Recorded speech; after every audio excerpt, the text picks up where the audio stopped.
இனி அங்கே அழுகை இராது, ஒருபோதும் அவர்கள் கூக்குரலும் இடமாட்டார்கள். நம் ஆண்டவராகிய இயேசு கிறிஸ்துவின் அன்பும் அருளும் அமைதியும் மகிழ்ச்சியும் உங்கள் அனைவரோடும் என்றும் இருப்பதாக. அன்பிற்கு பிரியமுள்ள சகோதர சகோதரிகளே, நம் ஆண்டவர் இயேசு கிறிஸ்துவின் வார்த்தைக்கு இருக்கின்ற வலிமையை எடுத்துச் சொல்லுகிறது இறை வார்த்தை. ஆண்டவர் இயேசு கிறிஸ்துவின் வார்த்தைக்கு இருக்கிற வல்லமையானது எடுத்து எம்பப்படுகிறது. நமக்கு நன்றாக தெரியும், இயேசு ஆண்டவர் ஒரு வார்த்தை சொன்னால் முடக்குவாதமுற்ற மனிதன் எழுந்து நடக்கத் தொடங்கினான். இயேசு ஆண்டவர் ஒரு வார்த்தை சொன்னார், அந்த காற்றும் புயலும் அடங்கி போனது. இயேசு ஆண்டவர் ஒரு வார்த்தை சொன்னார், நோய்கள் குணமானது. தொழுநோயானது நலம் பெற்றது.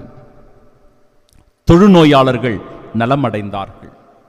என் அன்பு சகோதர சகோதரிகளே, அதே மனநிலையில் வாழ்வதற்குரிய அழைப்பை தருகிறது இன்றைய நாளின் இறைவார்த்தை. அதாவது, வானிலிருந்து பொழியப்படுகின்ற மழையானது எப்படி பூமியை நனைத்து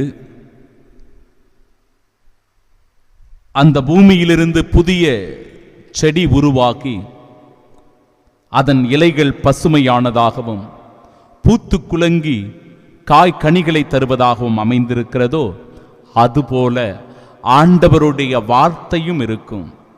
அது அவருடைய வாயிலிருந்து புறப்பட்டு பலன் தராமல் மீண்டும் திரும்பி வராது. அதைத்தான் இன்றைய நற்செய்தி சொல்லுகிறது. அந்த நூற்றுவத் தலைவன் ஆண்டவர் முன்பாக வந்து தன் மகனுக்காக இறைஞ்சி வேண்டுகிறான். அவரிடத்தில் உருக்கத்தோடு மன்றாடுகிறான். நீர் போ, நீ நம்பிய வண்ணமே உமக்கு நிகழும் என்று சொல்லி அனுப்புகிறார் ஆண்டவர் இயேசு. இறைவார்த்தை சொல்லுகிறது, நம்பிக்கையோடு அந்த நூற்றுவத் தலைவன் அங்கிருந்து சென்றான்.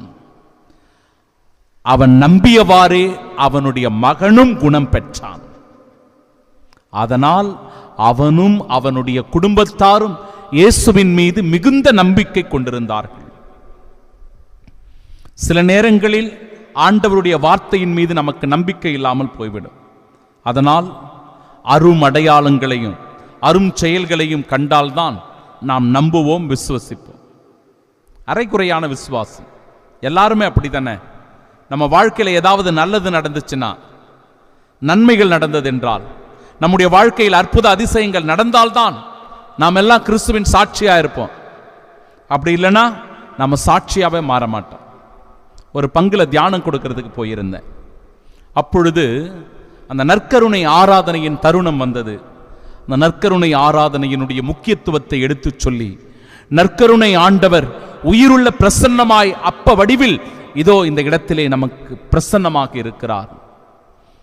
அவர் உயிருள்ள அப்பமாய் வீற்றிருக்கிறார். அவர் வாழ்வு தருகிற தேவன், இருக்கிறவராக இருக்கிறவர் என்றெல்லாம் அவர்களுக்கு எல்லா விளக்கங்களையும் எடுத்துச் சொல்லி, இந்த வாழும் கடவுள் மீது நாம் முழுமையான நம்பிக்கையோடு இந்த வேளையிலே வேண்டி செபித்தோம் என்றால் நமக்கு பல்வேறு நன்மைகள் உண்டாகும், பல ஆசீர்வாதங்கள் கிடைக்கும், நோய்கள் குணமாகும், பேய்கள் தீமைகள் எல்லாம் நம்மை விட்டு விலகும் என்று சொல்லி அவர்களிடத்தில் நான் இந்த மறைவுரையை நிகழ்த்தினேன். ஆண்டவர் மீது நம்பிக்கை கொண்டிருந்தோம் என்றால் நம் கஷ்டங்கள், துன்பங்கள், துயரங்கள், கவலை, கண்ணீர் எல்லாம் மறைந்து போகும் என்று அவர்களுக்கு எடுத்துச் சொல்லி ஊக்கமூட்டினேன், உற்சாகமூட்டினேன். பிறகு அவ்வளவு பெரிய கூட்டம், ஏறக்குறைய ஒரு 700 பேருக்கு மேல அமர்ந்து கொண்டிருந்தார்கள். அவர்களிடத்தில் நான் கேட்டேன், இந்த நற்கருணை ஆண்டவருக்கு யாராவது 1-2 பேர் சாட்சி சொல்ல முன்வாருங்கள் என்று அழைத்தேன். யாராவது நற்கருணை ஆண்டவருக்கு சாட்சி சொல்ல வாங்க. உங்க வாழ்க்கையில் ஏதாவது அற்புதங்கள், அதிசயங்கள் நடந்திருந்தால் இயேசுவினுடைய சாட்சியாக நீங்கள் இருக்கிறீர்கள், வாங்க அப்படின்னு கூப்பிட்டேன். அவ்வளவு பெரிய கூட்டத்திலிருந்து ஒருத்தர் கூட எழுந்து வரலங்க. எனக்கு மிகுந்த வருத்தமாக இருந்தது. ஒரு பழமையான ஒரு பங்கு, அவ்வளவு பெரிய கூட்டம், கிறிஸ்துவுக்காக ஒரு சாட்சி கூட அந்த இடத்துல இல்லை. யாரும் முன்வந்து கிறிஸ்து செய்த நன்மையை, கிறிஸ்து செய்த அந்த நல்ல விஷயத்தை சொல்வதற்கு முன் வரல. நிச்சயமா அந்த பங்குல எந்த அற்புதம் அதிசயம் நடக்காம இருந்திருக்குமா? கடவுள் நன்மையே செய்யாமல் இருந்திருப்பாரா? கடவுளுடைய வார்த்தையினால் அவர்கள் பலனை அடைந்திருக்க மாட்டார்களா? கடவுளுடைய வார்த்தையினால் அந்த குடும்பங்களில் நல்லது நடந்திருக்காதா? அவருடைய வாழ்க்கையில் ஏற்றங்கள் இருந்திருக்காதா? ஒருவரும் சாட்சி சொல்ல முன்வரவில்லை. என் அன்பு சகோதர சகோதரிகளே, நாமும் கூட பல நேரங்களில் இதே மனநிலையில் இருந்து விடலாம். சிந்தித்து பாருங்கள், கடவுள் நம் வாழ்க்கையில் எவ்வளவோ நன்மைகளை செய்திருக்கிறார்.